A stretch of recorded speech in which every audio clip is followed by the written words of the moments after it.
RTS Info, Matthias Wirth. Angela Merkel visite aujourd'hui le village de Schuld en Rhénanie-Palatinat dans cette région d'Allemagne qui a payé un lourd tribut aux intempéries. À cette occasion, la chancelière fédérale doit promettre l'aide de l'État pour la reconstruction de zones presque entièrement dévastées. Le bilan provisoire des victimes humaines de ces inondations est grimpé ce matin à 156 morts en Allemagne et à au moins 183 victimes au total dans l'ouest de l'Europe. Le pape a d'ailleurs exprimé ce dimanche sa solidarité avec les pays d'Europe frappés par les inondations. Il l'a fait lors de la traditionnelle prière publique de l'Angélus sur la place Saint-Pierre, la première que François tenait après son retour de l'hôpital mercredi dernier suite à son opération au côlon. Chez nous, le lac de Neuchâtel continue de monter, mais à un rythme plus lent.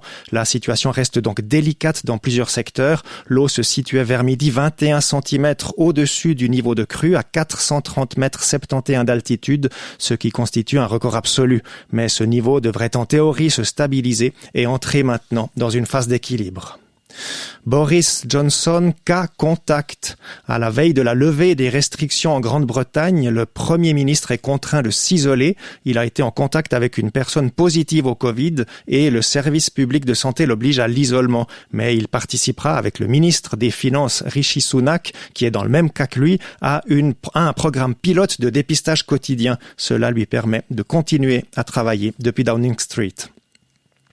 Polémique en Valais autour d'une directive signée la semaine dernière par le président du gouvernement. Un texte sur les relations avec les médias. Il demande notamment aux journalistes d'adresser leurs questions au service du département de Frédéric Favre uniquement par écrit ou d'annoncer à l'avance les dates de publication des articles. Des articles qui devraient, selon cette directive, aussi être soumis à l'État avant publication. Des exigences contraires à la liberté de la presse. Le conseiller d'État a donc finalement décidé de faire machine arrière. Les pays de l'OPEP pourraient se mettre d'accord sur une hausse modeste de la production de pétrole à partir d'août. Une réunion a lieu aujourd'hui en ligne après le report de celle du début du mois. Les membres de l'Organisation des pays exportateurs de pétrole devraient maintenant réussir à surmonter l'impasse sur les niveaux de production de brut, un désaccord qui était lié aux tensions entre l'Arabie saoudite et les Émirats arabes unis. Au Libéria, au moins 15 personnes sont disparues après un naufrage au large de ce pays d'Afrique de l'Ouest.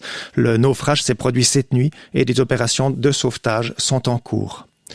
Du côté du ciel, bien ensoleillé, avec une forte bise autour du Léman et sur les crêtes du Jura, le mercure monte à 28 degrés jusqu'à 31 en Valais. Pour demain, toujours du soleil et encore de la bise modérée. Et le même type de temps est prévu pour la suite de la semaine.